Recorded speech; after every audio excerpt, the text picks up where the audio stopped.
Thank you to all my channel members, including my fan appreciation level members and my contributor level members, for helping support the YouTube channel. Hello, and welcome to my channel. My name is Jonathan Cohn, and today I have a comic book review of the comic book Secret Wars by Jonathan Hickman. This is a major multiverse event for the Marvel Comics. It came out in about 2015 to 2016. It is a 9-issue comic event. I picked this up for a couple of reasons. One is this year, every year I make some sort of personal goal. Whether that's last year, my goal was to pick up more YA and middle grade books to read, or this year my goal was to pick up more manga and comics to read. In the manga space, I've been going through One Piece, and I've been loving One Piece, but I haven't really touched any comics this year, and we're already like a third of the way through the year. So I decided to pick up one of the comics on my shelves. I have read comics before. I've read Star Wars comics, which I have some above me. But outside of Star Wars, I really haven't read comics before. I should take it back. I've read some Star Trek comics, but those were on my phone, so they weren't physical copies, and I'm not a big Star Trek comic fan. But I wanted to break into some comics that I was interested in. So I was looking for something for Marvel and DC.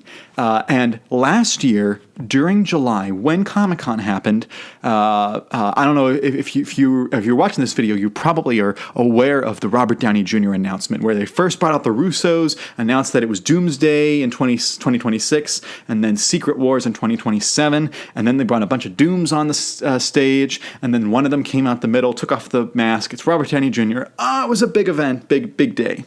And when that happened, I was watching a live stream late that night, and it was Grace Randolph from Beyond the Trailer, which I know some people don't like her. I like her, following her business reviews and her movie discussion stuff. And so she was talking about how it looks like they're going to base Doomsday and Secret Wars off of this version of Secret Wars. There's apparently two Secret Warses. There's the original Secret Wars from like 1984 or 1980 something that is much more like just heroes battling each other in an arena. And then there's this Secret Wars, which is much more of a story-driven comic. And I'm actually quite interested in that. I'm not a big action guy when it comes to comics, believe it or not. I'm, again, more into the story, so I was really excited to pick this up. And so that night, last July, when Grace Randolph was streaming, I looked on Amazon, and this book was actually on sale. I think that Marvel did not communicate with their distributors that because this book had already been on sale, and I gobbled it up right before it was no longer on sale. And so I got it. Its regular price was like $35. I got it for $20. But anyway, that all being said, I picked it up, and I haven't read it since July. And so I think that I was in the mood this week to read it, because as I'm recording this, we just had the live stream where they showed all of the chairs of the actors for Doomsday, and then they brought out Robert Downey Jr. at the end. And so Grace Randolph was talking about the comic again, and I was like, all right, I really want to read it now. Find out what the movie's going to be. And after reading this, I really can see the vision. I can see where they're taking things, and I think if handled correctly, the movie could be really good. But again, this is a comic review, which again, I'm not into comics much. I've never read Marvel comics before this, so take that with a grain of salt. If I say stuff and I'm wrong, I apologize. I'm trying to break in here. This is a 9-issue comic book, which I actually liked that it was a bit longer than the regular 6-issue bind-up, so it had a little bit more story to it, about 50% longer. So it was a decent read. It took me not most of the day. I read a little bit in the morning, went to something in the afternoon, and read the rest of it in the evening. And it took me a couple hours to read, but it was a lot of fun. It was a really fun comic to read. I will say that the first issue is really confusing, and this is partially a storytelling issue, also an artwork issue.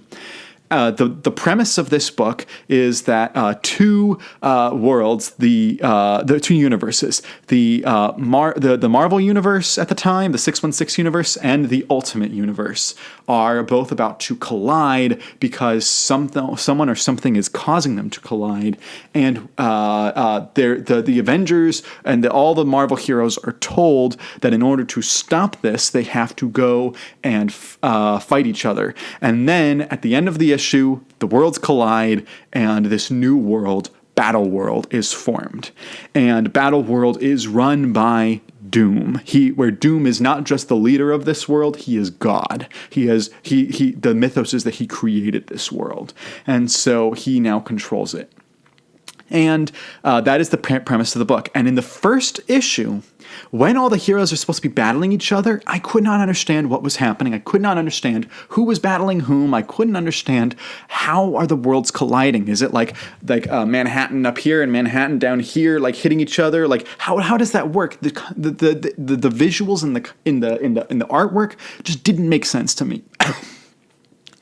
That being said, once we got into issue 2, which is like the start of Battle World itself, which it's only called Battle World in this comic because it's a throwback to the other Secret Wars when it was called Battle World. Here, it should have been called like Doom World, or one of the lands is called Doomguard. It should have just been called Doomguard because that would be a much more fitting name. Battle World, there's not much battle that happens here. Anyway, once we get to Battle World here, I loved the story. I was so into the story. Doom is, as I said, god of this world, and Doom is ruling with an iron fist, and he has split the world up into these different parts, and each part is basically a fragment of another world. It's Manhattan from this universe, and it's Wakanda from this universe, and it's this from this universe, and he's splitting them up, and he's, they all have a part, and then there's a part of it that nobody's allowed to, and that's created by the Shield. And so I was very interested in the world building, and apparently these kind of leaders are kind of pitted against each other, and there's this political stuff happening, and I was all in on it. I was like, this idea is brilliant. I love it. We didn't get a lot of the political infighting as I thought we would get, and so that was really kind of sad because I thought that would be really cool to see these various superheroes and world leaders who have become political leaders who are kind of bickering and arguing with each other, Game of Thrones style. And I was like, ooh, that's interesting. Let's explore that further. It's not really explored after the second issue.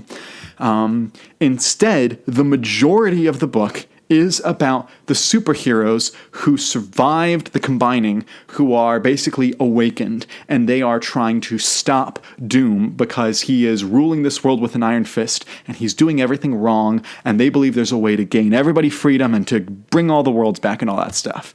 And so it is about all of these superheroes trying to fight against Doom, and so it becomes a superhero story, which it is a superhero comic, so I shouldn't be surprised that the book focused on that.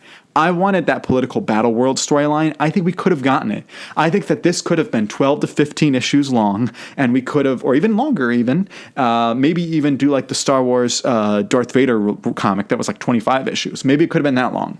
But this could have been way longer and could have really added in all this stuff. Keep the same superhero story, certainly, but added in all the political machination stuff. But we didn't get that. What we did get was the superheroes gaining sentience, and it's not all the Marvel superheroes, but it's quite a few of them, and it's enough that it feels like it's a major crossover event, because you've got the Fantastic Four involved, you've got some of the Avengers cast involved, and you've got a few other just random superheroes here and there, like some of the Spider-Men and Miles Morales. So, as in terms of a story, it was entertaining. It wasn't the most satisfying at the end. It was generally satisfying, minimally satisfying. I think it could have done a little bit more, could have shown how things were happening a little bit more, but I feel like it was really hemmed in that, Jonathan Hickman had this brilliant idea for this huge story, and he was told the maximum he could do was 9 issues. And so I think you really feel that here, that it really could have been way longer. I really did like the artwork from the second issue on. The first issue, as I said, was very confusing, and the artwork, some of it was cool, but still I didn't love. The artwork from the second issue on, I really loved. I really loved all the artwork in there. There's some twists in here that I really loved. Some of the stuff with Sue Storm and her children I thought was great. Doom is actually a great central character, and I understand why they cast Robert Downey Jr., because you need a really charismatic, really powerful actor. Why does it need to be someone who's already led the MCU? I don't know, but I can see the vision that he's such a powerful house actor, because really the central character here is Doom. Doom is the main character in this book, and so that makes sense. And I actually really liked how his story ended in the book. I thought that was really a really smart way to handle it.